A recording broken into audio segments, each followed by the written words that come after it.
오늘 우리가 읽은 이 말씀은 예수님이 십자가에 돌아가신 후에 그 예수님의 장례를 치르는 내용입니다. 예수님의 장례식에 대한 내용이에요. 그럼 이제 예수님이 십자가에 못이 박혀 돌아가셨습니다. 지금 현재 예수님은 돌아가신 그대로 십자가에 못이 박혀 있습니다. 십자가에 달려 계신 거죠. 그럼 누가 장례를 치러야 돼요? 여러분 돌아가시면 장례 치를 그래도 가족이 있고 자녀들이 있잖아요. 예수님은 누가 와서 장례를 치러야 할까요? 여러분 생각할 때는 어떨 것 같아요? 제자들이 와서 장례를 치러야 마땅하겠죠. 3년 동안을 같이 지냈잖아요. 먹고 마시고 같이 지내고 또 예수님이 제자들을 가르치고 식구죠. 근데 예수님이 십자가에 못이 박혀 돌아가실 때 한 제자도 보이지 않았어요. 한 사람도 예수님이 돌아가신 그 자리에 제자들이 한 사람도 없다는 거예요. 그리고 이제 오늘 성경을 보면 해가 지기 시작하는 거예요. 어둠이 찾아오는 것입니다. 그런데 아무도 예수님을 장사 지낼 사람이 없는 거예요. 그때 한 사람이 등장을 합니다. 그 인물이 아리마대라고 하는 마을에 살고 있는 요셉이에요. 그래서 오늘 내용은 예수님의 장례를 치룬 아리마대 요셉에 대한 말씀이에요. 이 요셉이 어떤 인물이었는가? 자, 우리 제자들 한번 보겠습니다. 우리가 당연히 봤을 때는 제자들이 이제 장례를 치러야죠. 그래도 마지막 예수님이 돌아가시는데. 그럼 여러분 앞에 내용을 보면은 예수님이 자신이 이제 붙들려서 십자가에 죽으시고 3일 만에 부활하실 것을 제자들에게 가르칩니다. 그때 베드로가 만류하죠. 예수님, 어떻게 예수님 돌아가십니까? 우리를 두고 어떻게 돌아가십니까? 우리 어떻게 하라는 말입니까? 만류를 해요. 그래서 예수님께서 베드로에 향해서는 너 왜 하나님 일을 생각하지 않고 사람 일을 생각하냐? 그리고 베드로에게 뭐라 그래요? 너는 오늘 밤에 나를 3번이나 부인할 것이다. 너희들 다 나를 버리고 다 도망갈 것이다. 그러니까 베드로가 그 이야기를 듣고는 뭐예요? 예수님, 여기 있는 제자들 예수님 다 버려도 저는 절대 버리지 않습니다. 저는 끝까지 예수님 따를 것입니다. 베드로가 그렇게 고백을 해요. 예수님이 너 오늘 밤에 닭이 울기 전에 너 3번 나를 부인하게 될 거야. 그러니까 베드로가 예수님, 제가 죽을지라도 목숨을 걸고 제가 예수님을 따르겠습니다. 그러니까 다른 제자들도 예수님, 우리도 마찬가지예요. 우리도 목숨 걸고 예수님 따릅니다 하고 다 고백을 해요. 그럼 그들이 고백한 게 거짓말이었을까요? 진심이었어요. 정말 그들은 예수님을 그렇게 따르고 싶은 거예요. 근데 결국은 예수님이 십자가에 못 박히시니까 어때요? 다 도망가 버린 거예요. 아무도 없어요. 그런데 뭐예요? 오늘 한 제자가 예수님이 돌아가신 그 자리에 찾아온 거예요. 그리고 예수님을 장례를 치른 것입니다. 그 인물이 바로 아리마대 요셉입니다. 여러분, 우리가 말은 쉽게 해요. 또 우리 기도하잖아요. 하나님 뜻대로 살겠습니다. 하나님 말씀대로 살겠습니다. 정말 제가 생명을 다해서 주님 따르겠습니다. 우리가 그렇게 말하고 고백하고 기도도 하잖아요. 그게 우리가 거짓말이 아니잖아요. 정말 우리가 그렇게 살고 싶지 않아요. 주님 앞에서. 근데 실제로 딱 현장에 나가게 되면 어때요? 세상에 딱 나가서 살려고 하다 보면 어때요? 그게 여러분 쉽지 않잖아요. 그래서 여러분 신앙생활 진짜 잘하는 사람이 어떤 사람이에요? 말하고 행동이 일치하는 사람이잖아요. 근데 여러분 그게 쉽게 됩니까? 여러분 다 경험하잖아요. 살아가면서. 여러분 그게 쉬워요? 어려워요? 어려운 거예요, 여러분. 그게 한번 보세요. 제자들도 어려웠어요. 물론 그때하고 우리 지금 상황은 그때는 뭐 굉장히 이제 위험한 상황이죠. 우리가 지금 뭐 너무 평안한 이제 신앙생활 하고 있지만 상황은 다르지만 그때도 그랬고 지금 우리도 고백하는 것은 뭐 그 거짓말 아니잖아요. 근데 현실에 딱 나가보면 어때요? 어렵단 말이에요. 여러분 신앙생활을 우리가 잘할 수 있는 것, 내가 기도도 하고 말은 하지만 여러분 우리가 말한 대로 되는 게 아니에요. 하나님의 은혜로 할 수 있는 거지 하나님이 내게 힘을 주시고 능력을 주셔야 되는 것이지 우리는 아무리 고백해도요 내 의지는 한계가 있어요. 딱 어떤 상황과 어려움이 딱 부딪히면요 그냥 변신해버릴 사람은 이게 우리 인간이에요. 근데 오늘 아리마대 요셉이 이 자리에 왔다는 거예요. 그리고 예수님의 장례를 자기가 치루었다는 거예요. 이게 대단한 인물이잖아요. 그래서 오늘 이 아리마대 요셉이 어떤 사람인가, 어떻게 그렇게 할 수 있을까, 여기에 대해서 오늘 말씀을 보려고 합니다. 이 아리마대 요셉이 얼마나 그 당시도 훌륭했는지요, 마태복음에서, 마가복음에서, 누가복음에서, 요한복음에서 그 당시 제자들이 이 그 예수님의 그 복음서를 기록을 할 때 아리마대 요셉은 다 기록했어요. 네 곳에 다 나와요. 그럼 이건 굉장한 거잖아요. 그들이 인정을 했으니까 사복음서에 다 기록되어 있을 거잖아요. 근데 기록 내용이 약간씩 다 다릅니다. 왜냐하면 자기들이 보는 관점이 다 다르니까. 근데 그걸 오늘 제가 종합을 해가지고 이 아리마대 요셉이 어떤 인물이었는가 먼저 거기에 대해서 한번 살펴보려고 그래요. 먼저 우리 마태복음 이제 27장 57절부터 나옵니다. 이렇게 기록을 해요. 저물 때에 아리마대의 부자 요셉이라 하는 사람이 왔으니 그도 예수의 제자라. 자, 마태는요 원래 직업이 뭐였죠? 마태 직업이 뭐예요? 세리입니다. 돈 거두드리는, 세금 거두드리는 사람이잖아요. 돈에 밝아요, 안 밝아요? 그러면 그 당시 마태가 세금을 거두드릴 때 어느 집에 누가 세금 얼마 내고 다 알아요, 몰라요? 잘 알죠? 그러면 그 아리마대라고 하는 도시에 누가 제일 많이 세금 냈을 것 같아요? 요셉이라는 거예요. 물론 1번은 아니겠지만 마태는 잘 아는 거야. 얼마나 아리마대 요셉이 부자라는 걸 아는 거예요. 그래서 딱 첫 번째가 기록이 뭐예요? 요셉은 부자였다 이거예요. 여러분들도 부자 되는 거 좋잖아요. 아멘. 이제 쓸 줄 알아야 되는 거지만 이 아리마대 요셉은요 그냥 남의 거 훔쳐가지고 도둑질 해가지고 부자가 아니에요. 진짜 열심히 해서 부자가 된 거예요. 그러니까 마태는 요셉이 어떤 인물이냐 그러면 사람들이 다 알아요. 부자라는 거예요.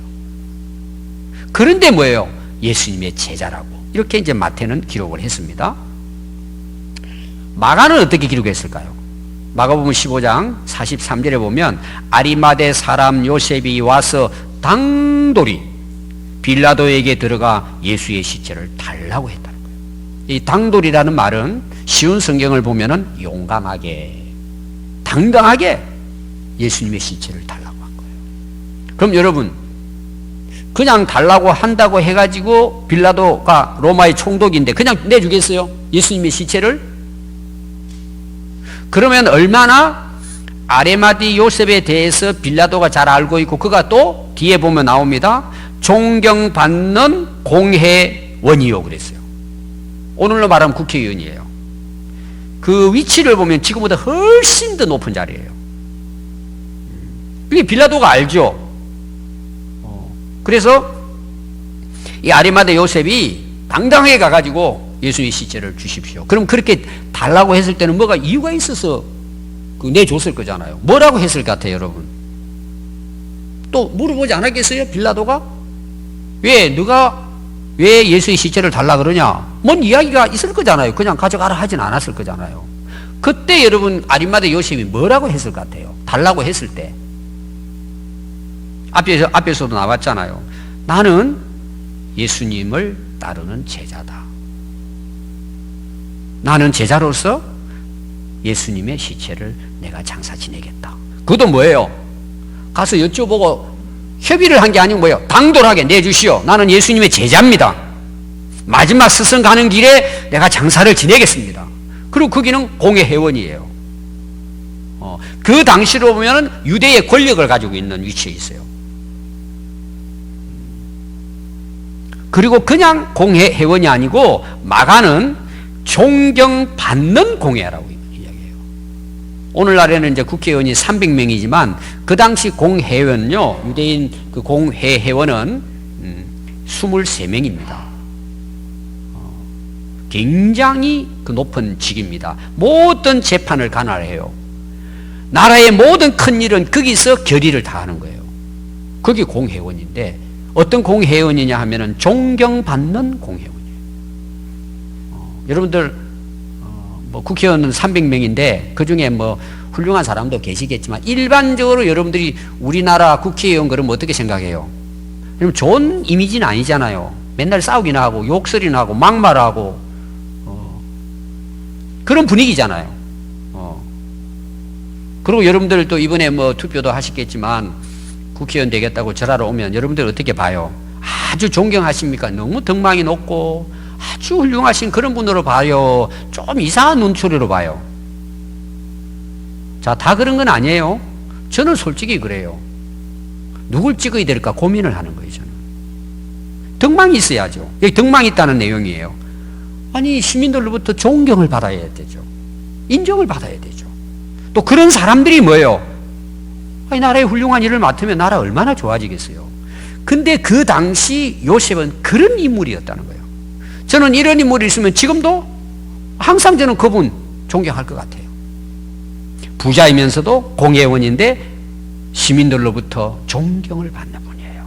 그래서 다른 성경에는 덕망이 높은 사람이라고 해석을 한 거예요. 훌륭한 사람이었다, 이런 내용이에요. 그러면서 이 마가는요, 하나님의 나라를 기다리는 자라고 했어요.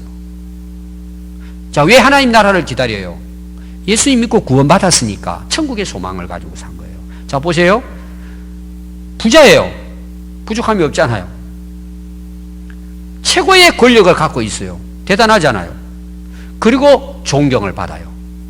어떻게 보면 이 세상에서 다 갖춘 사람이에요, 사실. 부러울 게 없잖아요.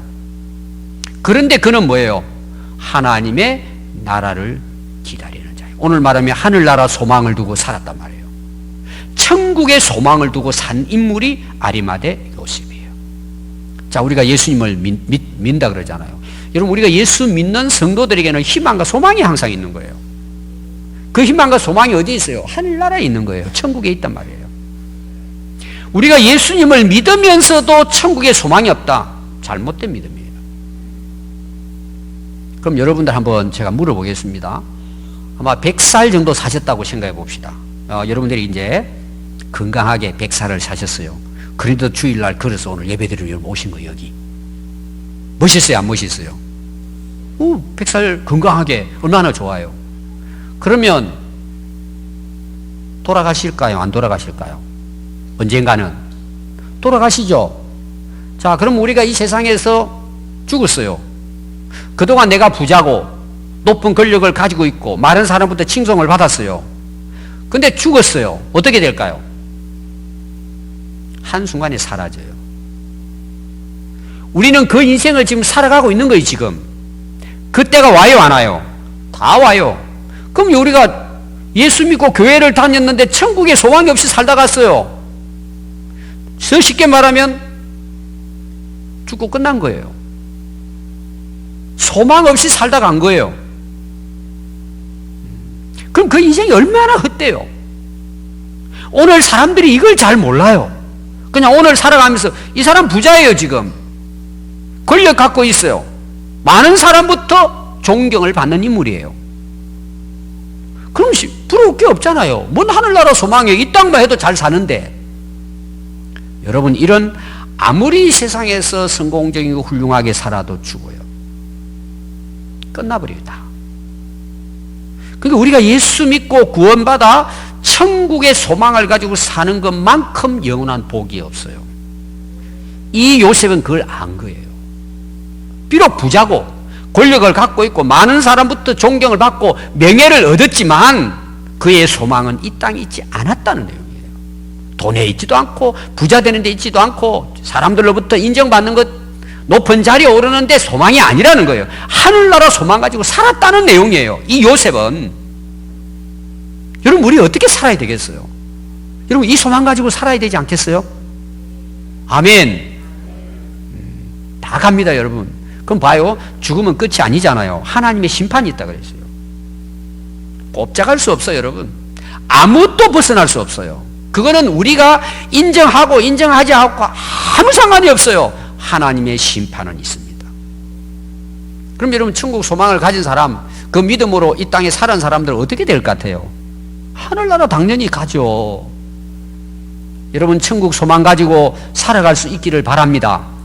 이 믿음 가지고 사는 거예요, 우리가. 얼마나 감사해요, 여러분. 아리마대 요셉은 그런 인물이에요. 정말 믿음의 사람이었어요. 그걸 마가는 기록한 거예요. 누가는 어떻게 기록했을까요? 아주 상세하게 기록했습니다. 원래 누가복음은 굉장히 구체적으로 기록한 게 누가복음이거든요. 누가복음이 이렇게 기록합니다. 공의 회원으로 이렇게 이야기해요. 아까 이제 설명했죠. 근데 이 요셉은 어떤 인물이냐? 선하고 의로운 요셉이라 그랬어요. 여러분, 이 권력을 가지고 부자가 선하고 의롭게 산다, 굉장히 어려운 거거든요. 우리가 이제 지금의 우리 세상을 봤을 때 대부분 그렇잖아요. 못된 짓 다 하잖아요. 돌아가실 때 되면 뭐예요? 엉망이잖아요. 대부분 그런 경우가 있다 이 말이에요. 가지고 권력 가지고 하는 사람들. 지금 우리나라 대통령도 최고의 권력 아닙니까? 지금 어디 가 있을까요? 감옥에 가 있어요. 여러분, 그게 다 한때라니까요. 아니, 그런 훌륭한 자리에 있다가 은퇴를 하면 존경을 받는 사람이 돼야죠. 선하고 의로운 요셉이라는 거예요. 여러분, 굉장한 인물이에요. 오늘날 여러분 그 당시하고 비교하면은 이 사람은 세상의 모든 것 다 가진 사람이에요. 그런데 사람이 어때요? 선하다는 거예요. 바르게 살았다는 거예요. 의롭게 살았다는 거예요. 멋있잖아요. 저는 진짜 우리 평화교회 성도들이 저는 이런 인물들이 됐으면 좋겠어요. 아멘. 오늘 여러분 마음에 결심하세요. 물론 우리가 뭐 부자가 되고 높은 지위에 오르진 않았지만 그래도 우리가 하나님 앞에 선하고 바르게 살자는 거죠. 그래도 최소한 그래도 가족들로부터 이웃들로부터는 존경을 받아야죠. 최소한 우리 예수 믿는 부모는 자식들에게는 최소한 여러분 존경을 받아야죠. 아멘. 최소한 우리 할아버지들은 뭐예요? 최소한 손자 손녀들에게는 존경을 받아야죠. 최소한. 그래도 예수 믿는 남편이면 최소한 아내에게는 뭐 100점은 아니더라도 그래도 참 우리 남편 참 예수 믿는 사람으로 참 그래도 참 괜찮다, 이 정도는 돼야 맞지 않겠어요? 야, 그래도 내 아내는 예수 믿더니 야, 그래도 저 정도면 내가 결혼 잘했구나. 100점은 아니지만 그래도 예수 믿고 참 쉽게 말하면 착해졌구나, 좋아졌구나. 최소한은 우리가 그렇게 돼야 최소한은. 여러분, 그런 은혜가 있기를 바라요. 아리마대 요셉은요, 그 주변 사람들에게 다 선하고 어려운 사람으로 인정을 받았다는 게 대단한 인물이에요.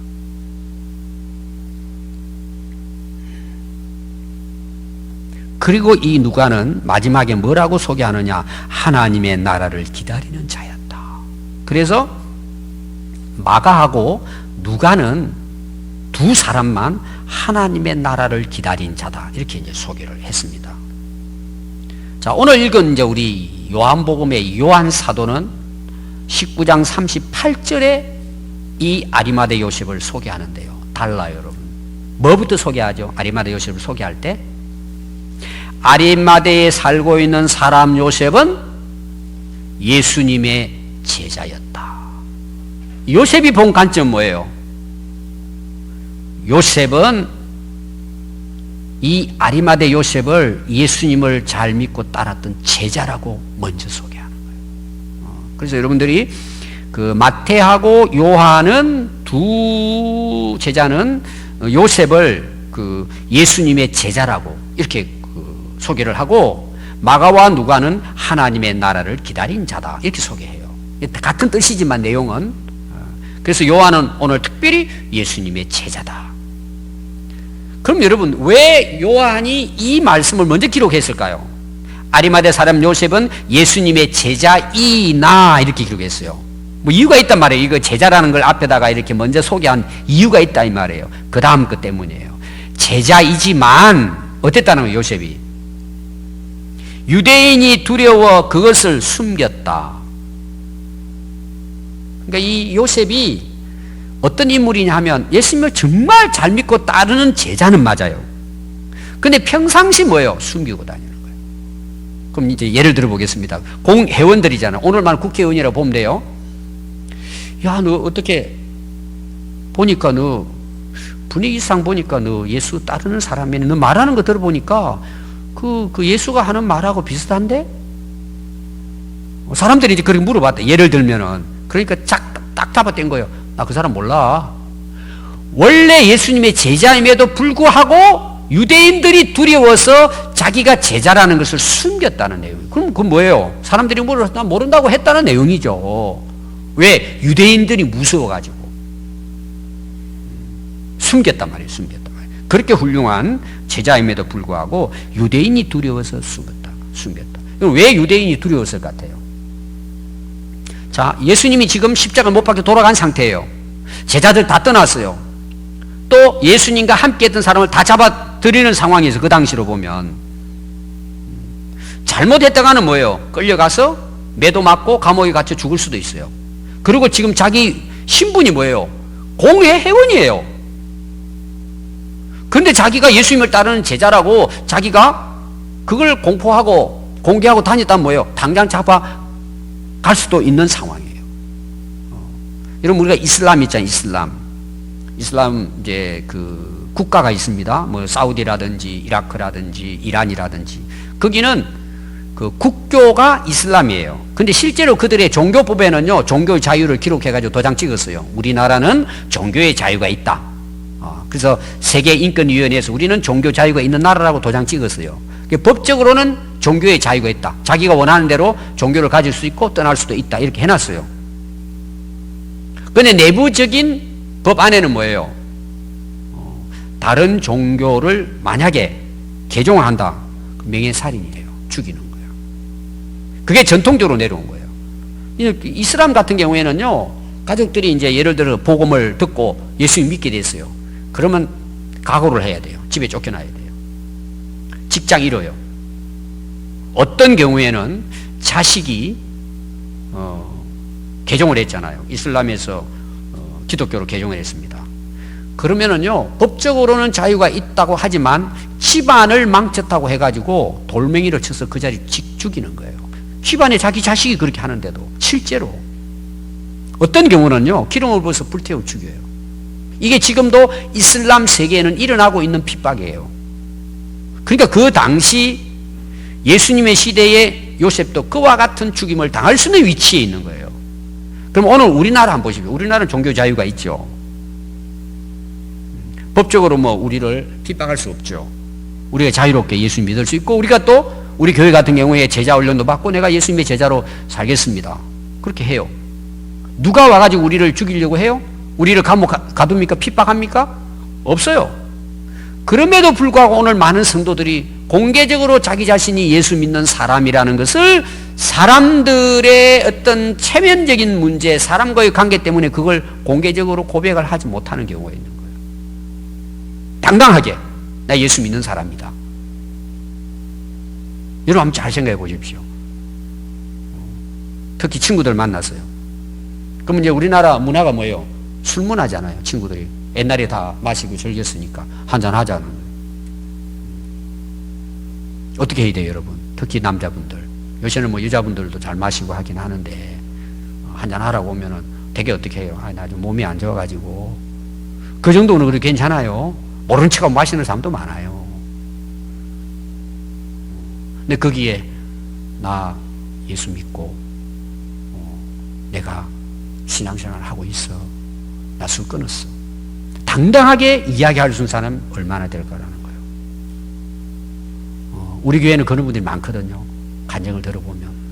그 옆에 다른 교회 집사예요. 야, 나도 집사예요. 어떤 분은 난 장로야. 마셔도 돼. 그런 엉뚱한 소리 하는 사람도 많아요, 지금. 그리고 그런 걸 하지 말라는 교회를 이상하게 보는 시대가 지금 돼버린 거예요. 제가 한 예를 드는 거예요. 그것만이 아니죠. 어떤 부정적인 일이 있었을 때 나는 예수 믿는 사람으로서 못한다. 여러분 당당하게 이야기할 수 있냔 말이에요. 이게. 그래서 요셉은 대단한 인물이라는 거예요. 여러분. 전에는 그가 두려워서, 유대인들이 두려워서 숨기고 있었어요. 근데 그 다음 말씀이 중요합니다. 오늘 그 중간에 나오는 말씀이 이 일 후에 그랬어요. 이 일 후에. 자, 앞에 지금 아리마다 요셉이 이제 그 무서워하는 그런 모습이에요. 근데 이 일 후에 이 말씀이에요. 이게 오늘 중요한 내용이에요. 여러분 무슨 일이 있었을까요? 이 일 후에 빌라도에게 예수의 시체를 가져가기를 구하며 빌라도가 허락한지라 이에 가서 예수의 시체를 가져가 오늘 장례를 치른 거예요. 완전히 바뀌어 버린 거죠. 전에는 무서워 두려워가지고 제자라는 말을 숨기고 다녔는데 이 일 후에 그가 당당하게 빌라도에 가서 예수님의 시체를 가져와서 장례를 치렀다. 무슨 일이 있었을까라는 이 일 후, 이 일 때문에. 아니 그렇게 숨어서 두려워서 유대인들이 두려워서 도망 다니고 숨기고 다녔는데 어떻게 그가 당당하게 빌라도에 가서 시체를 달라 했을 거냐는 거죠. 자, 왜 두려워했는가부터 한번 볼게요. 공예 회원입니다. 근데 예수님을 믿는 그 따르는 제자예요. 여러분 앞에 이제 내용에 그 누가는 이걸 기록해 놨거든요. 그들의 계리와 행사에 찬성하지 아니한 자라 그랬어요. 아리마다 요셉이. 그들은 뭐냐? 공예 회원들이에요. 그럼 예수님을 십자가에 못 박힐 때 그 예수님이 나는 하나님의 아들이다. 내가 메시아다. 그렇게 말했단 말이에요. 그러니까 하나님의 이름을 못 오겠다 해가지고 십자가에 못 박아라 죽여라 죽으려고 예수님을 죽인 거예요. 근데 그 23명이 공예 회원들이 다 찬성을 해야 되는데 한 사람만 거기에 반대를 한 사람 누구냐? 아리마다 요셉이에요. 그때 자기가 제자이기 때문에 반대한 게 아니라 예수님 죽인다는데 자기 예수님의 제자인데 반대를 한 거예요.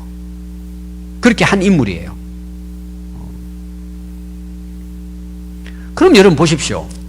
만약에 자기가 예수님의 제자로서 자기 스스로를 갖다 공개를 하면 어떤 일이 일어날 것 같아요? 그 굉장한 그 위치에 있는 공회에서 쫓겨나요. 아니 공회에서 지금 예수님을 십자가에 못 박자고 괴로워가지고 못을 박았는데 자기가 예수님 제자라고 해보세요. 어떻게 돼요? 이놈도 당장 못 박아야 된다. 그 분위기 그때 자체가 말을 할 수 없는 상황이에요. 그럼 공회에서 쫓겨나요. 또 어때요? 많은 존경을 받았잖아요. 많은 존경을 받은 인물. 한순간에 뭐예요? 그 명예가 실추돼 버리는 거예요. 사람들이 손가락질하는 거예요. 예수와 함께 다닌 예수당이다 그러고 사람들이 욕하고 비난할 거예요. 또 하나는 뭐예요? 재산을 몰수당할 수도 있어요.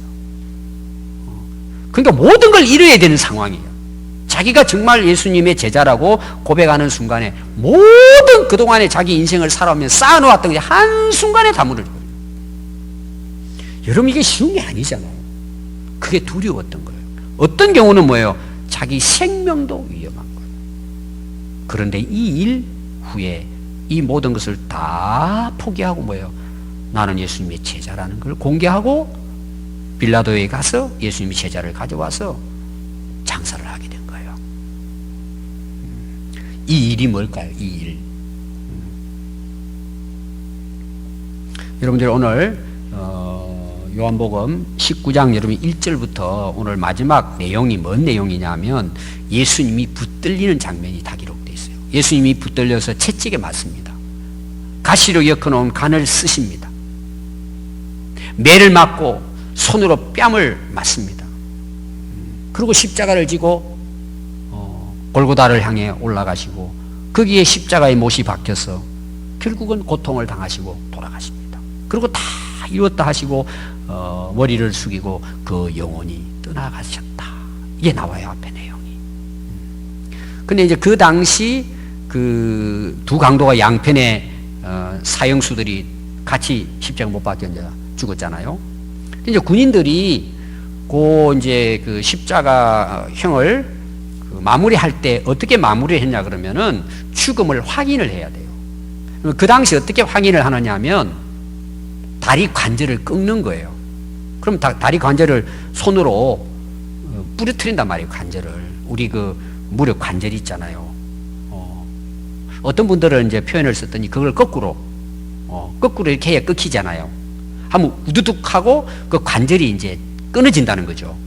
그러면 아무 느낌이 없다는 거예요. 죽었다는 거예요. 그래서 두 강도는 그 무릎 관절을 거꾸로 꺾습니다. 우두둑 하고 이제 끊어져 버렸죠.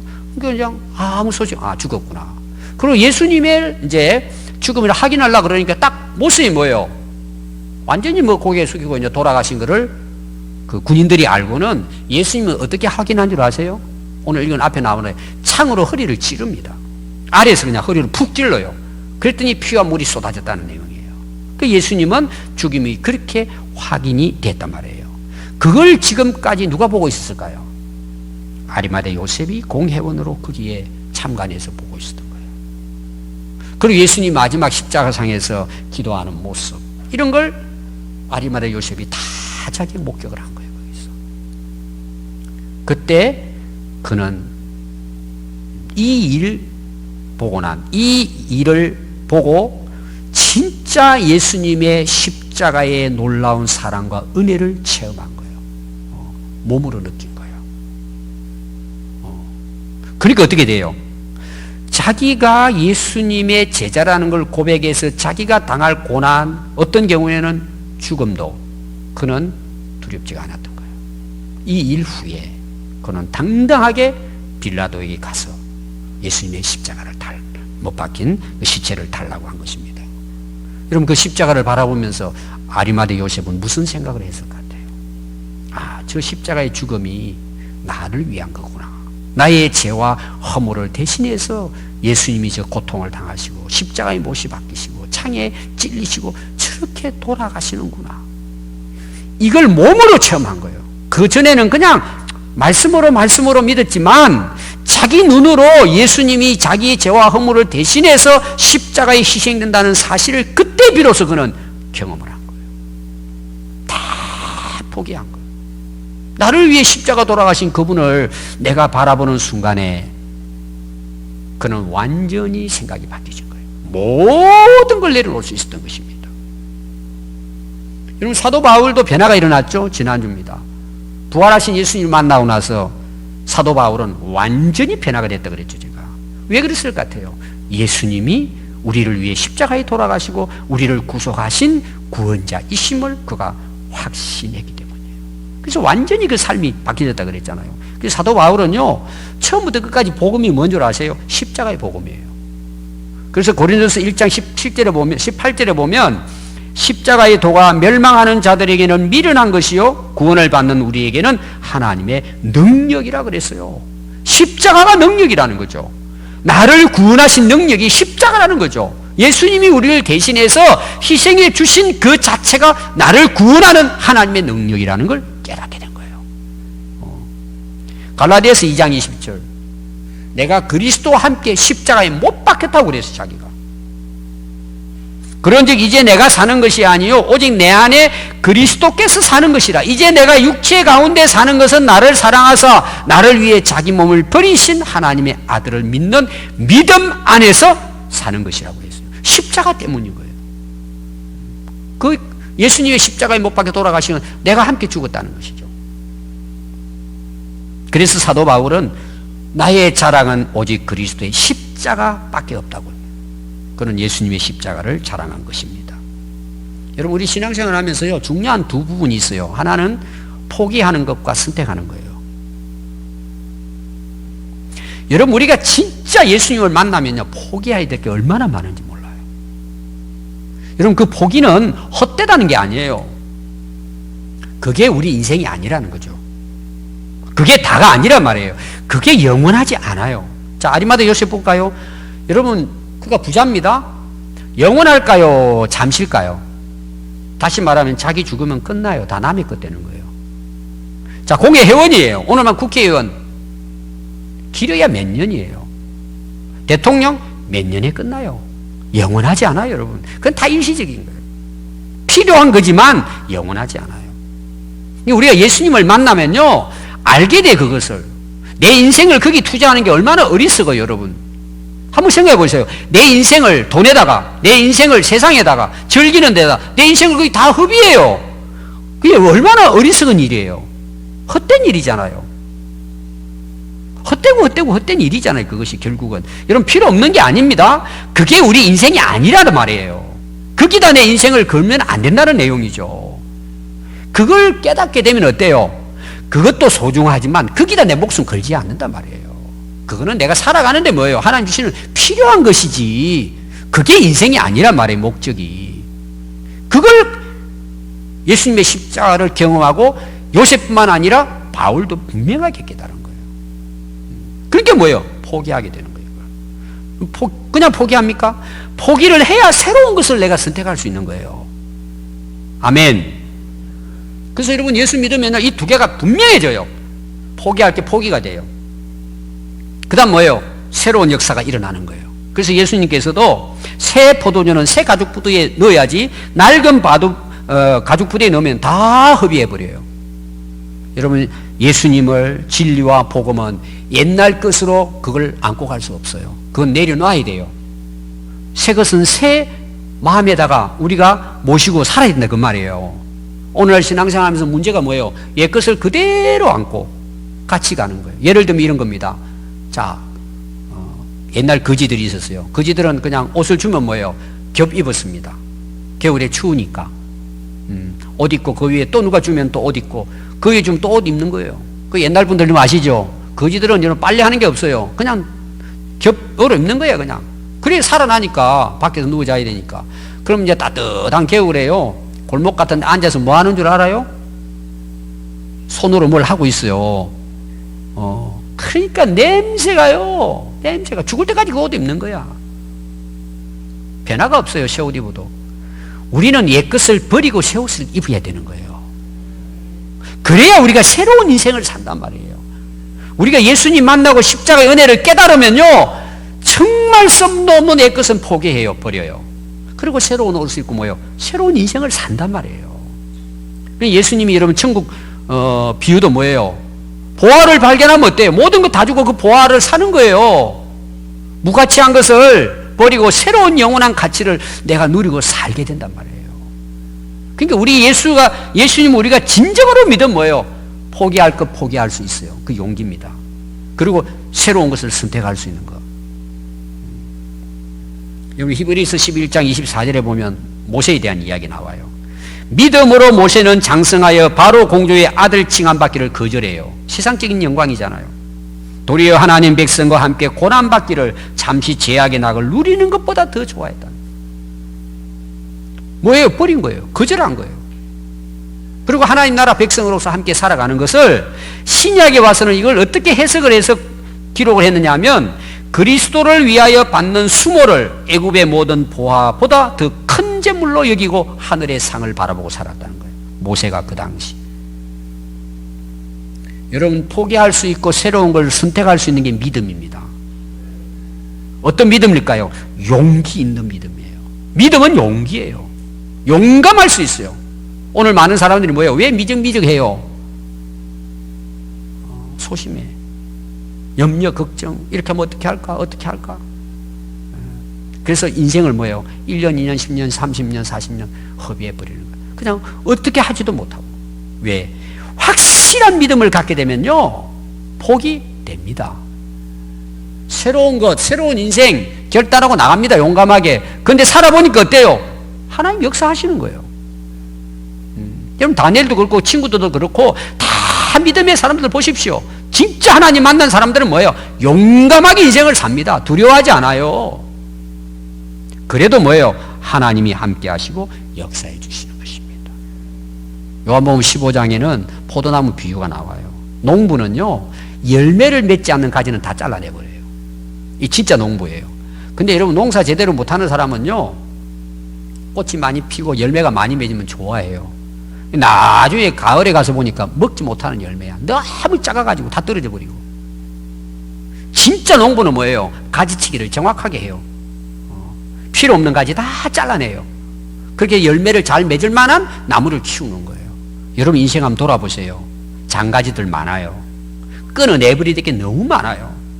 안고 가는 거예요. 다 안고 가는 거예요. 어느 뉴스를 보니까 어떤 분은 양 방 안에다 전부 다 쓰레기를 갖다 놨어요. 그걸 버리질 못해가지고 온갖 쓰레기를 그 안에 그냥 버리지 못하고 다 가지고 있는 거예요. 그러니까 막 냄새가 진동해가지고 주민들이 신고해가지고 보니까 막 그 안에 몇 차 쓰레기를 모아놓은 거예요. 거기다. 여러분 우리 인생 어떻습니까? 버려야 될 거 버리지 못하고 미련을 가지고 끌고 다니는 거예요. 그러니까 새로운 인생을 살 수가 없어요. 여러분 진정한 믿음은 용기고 그 용기는 잘못된 무가치한 걸 가감하게 포기할 수 있는 용기예요. 그리고 새로운 역사를 믿음으로 받아들이고 결단하고 살아가는 삶이에요. 오늘 여러분 이 주일 아침에 여러분 한번 여러분 삶을 돌아보십시오. 버려야 될 거, 포기해야 될 거 아직도 여러분들이 민규적거리고 그걸 갖고 안고 삽니까? 내 인생을 망치는 거예요. 여러분 그걸. 여러분 어떻게 여러분들이 앞으로 인생을 새롭게 살기를 원하십니까?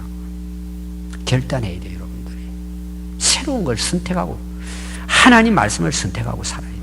그럼 이게 안 되잖아요. 여러분 노력한다고 어렵단 말이에요. 세 가지 중요해요. 첫 번째 하나님의 위대하심을 믿어야 돼요. 두 번째 예수님이 날 위해 십자가에 돌아가신 은혜를 여러분들이 잊지 말아야 돼요. 그리고 지금도 성령께서 내게 말씀하시고 인도하시는 걸 믿고 그 확신을 가지고 순종하고 살아가야 돼요. 그럼 여러분들이 삶이 어떻게 될 거예요? 날마다 새로워질 거예요. 날마다 하나님의 은혜를 새롭게 경험하고 살아갈 수 있게 된단 말이에요.